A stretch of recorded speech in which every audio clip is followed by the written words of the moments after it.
Welcome back and Happy New Year!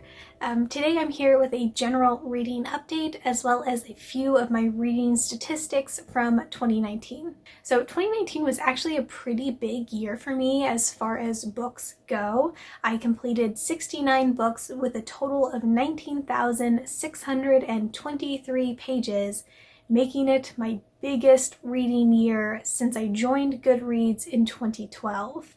Of the books I read, there were only two that I really disliked. One of them was a novella by Marie Brennan called Cold Forged Flame. The other one was one of the Philippa Gregory books in the giant historical fiction series I have been reading by her, and that one was The White Princess. I found both of those to be problematic and they made me kind of angry, so those got my lowest ratings of the year, but those were the only ones. There were a few books that I didn't love, but they were okay, so I gave them 3 stars. But the bulk of what I read in 2019 actually got 4 and 5 star ratings from me. I had a hard time deciding on my favorite books of 2019, but there were a few that have really stuck with me and that I think left a lasting impression. So I'm going to go with those, but in no particular order. Those were To Be Taught If Fortunate by Becky Chambers, which was her latest novella and just a treat to read. The Lady of the Rivers by Philippa Gregory, in the same series as one of my least favorite books from the year, ironically. Wicca by Scott Cunningham, which is just sort of a general introduction to solitary practice. The Star by H.G. Wells, which is technically a short story, but I just thought it was like a perfect vintage sci-fi short story.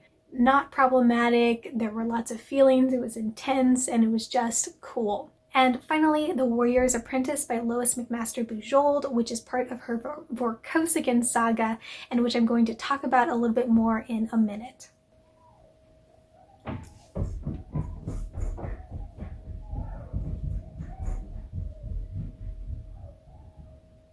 Moving on to what I've been reading recently and what I'm planning to read in the near future. First I want to talk about Down Among the Dead by K.B. Wagers. This is the second book in their Fairy and War Trilogy, which takes place immediately after the Andronin War Trilogy, both of which I highly recommend. Fantastic sci-fi. So in this book, I'm not going to talk too much about the details because obviously it's the second book in the second trilogy.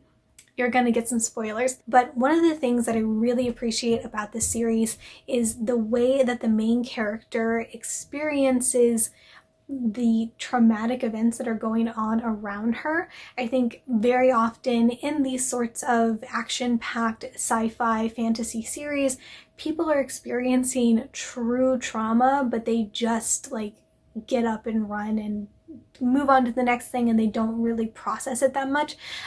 Whereas this book really delves into that, which might be triggering for some people. And in fact, there is a trigger warning in the beginning of this book, which I very much appreciate when authors do that.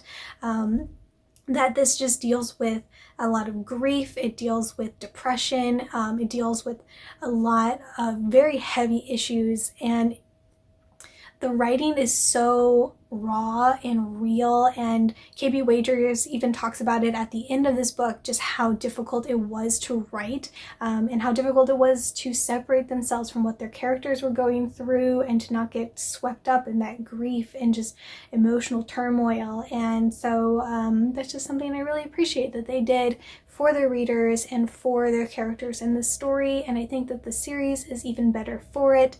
So yeah, that's what I wanted to say. 5 stars. As it's January, it is also the Sherlock Holmes reading month, and I was really excited for it because it's actually the 5th annual Sherlock Holmes reading month. This is something that I started up 5 years ago when I wanted a reason to read more Sherlock Holmes and Sherlock Holmes related books, and other people were into it, so we just kind of started doing this. And a couple months ago I actually made a bingo board Instagram thing and I posted it, and then January came and I just did nothing with it, and I'm very sorry, y'all. I hope no one is super disappointed that I just dropped the ball on it this year. It's still out there, it's on my Instagram, and I just know I don't have the energy in me to do it this year. I might still try to read a Sherlock Holmes short story, one of the originals, just to kind of have some Sherlock Holmes in the month. I don't want to totally miss the whole thing, but I'm just not there right now. So sorry. That's the Sherlock Holmes reading month this year. But I do have a few series that I'm really diving into and I'm getting really excited about, and I've realized that there's a bit of a theme around them. As many of you know, I'm getting married this year in May, and I'm super excited. I'm gonna have all sorts of wedding related content, I'm sure, on Instagram and on here, so if you're into that, get excited. If you're not into that, I'm sorry, and you might just want to tune my channel and accounts out for a while. But I've realized that currently I am in the midst of 3 series that somehow I have worked into my reading due to the wedding. Let me explain. The first series I've been working on is the Vorkosigan Saga, which I mentioned earlier in this video.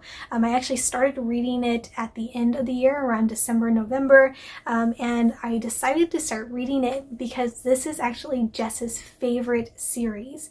It's by Lois McMaster-Bujold, who I really, really love. I adore her fantasy series. The Penrick novellas are just like popcorn reads for me. I love them. But I had never read her sci-fi, and this is like her main sci-fi series. So I picked up, I'm reading them in publication order. That makes the most sense to my brain. So I picked up the first book, which is Shards of Honor, read it, loved it, moved on to the second book, The Warrior's Apprentice, which, as I mentioned, is one of my favorite books of 2019 because this follows a disabled character, which I think is really, really great. He has a chronic illness, and that's something that you just don't see ever as a protagonist in like an SFF novel. So fabulous. And it's not like a sad story about his limitations. It's about him just being an awesome character that can save the day, and I love it. So I super recommend that. And yeah, I've kept going. So I read Ethan of Athos, Falling Free, and I'm currently working on Brothers in Arms, and I'm just churning through them. They are so fun, so good, and I'm very glad that I started in. So we'll see how far I actually get through the series before the wedding, but I feel like I'm doing my due diligence.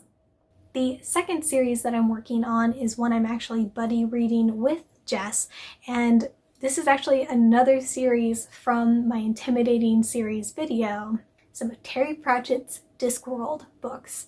I'm not just diving into the whole thing because, again, there are so many books in that series, but specifically we're going to read the Death series. One of the books in this series is called The Hogfather, and that was actually turned into a movie, which Jess and I watched last month for like the holidays. We've kind of decided to make it one of our holiday traditions, and I loved it so much. I loved the character of Death. I loved a lot of the other characters in the movie, and she was explaining how they're all like, they pop up in the series. So we decided to start reading one of the Death books each month. There are 5 if you include The Hogfather, 4 otherwise, so that will let us read 1 per month until the wedding. And I kind of built it in my head as like, oh, we'll read the Death series before we start our new life, because I'm a super cheeseball like that. We haven't started reading the first book, Mort, yet, but that's still on my list for January, so I'm going to get on that one soon. And finally, I've been working on reading the Fitz and the Fool trilogy by Robin Hobb, which is the final trilogy in her World of the Elderlings series, or Realm of the Elderlings series. I have actually been tearing through these books. I have almost finished 2 of them over the course of a long weekend. I'm about 80% through the second book.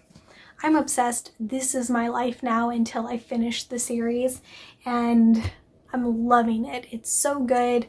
If you've read any of the Fitz books, you will not be surprised to know that there are moments where it's like, Fitz, why? But it's it's so good. I love her writing, I love her characters, I love this world. It's just like my favorite series of all time. And this is meaningful and related to the wedding because Jess and I are actually going to take the surname Vestrit, which comes from the realm of the Elderlings. This is something that we've talked about a lot. We wanted to create a new name instead of one of us taking the other's name. We didn't really feel a connection to a hyphenated or like merged version of our names. So we looked to books. And the Lightship Traders trilogy is actually a series that we began buddy reading when we were first like starting to hang out and starting to talk a little bit more. And we both just really attached to the Vestrit family, and specifically Althea and Malta, and just the strong, awesome women that are part of this family. And yeah, it's just something that we connected to.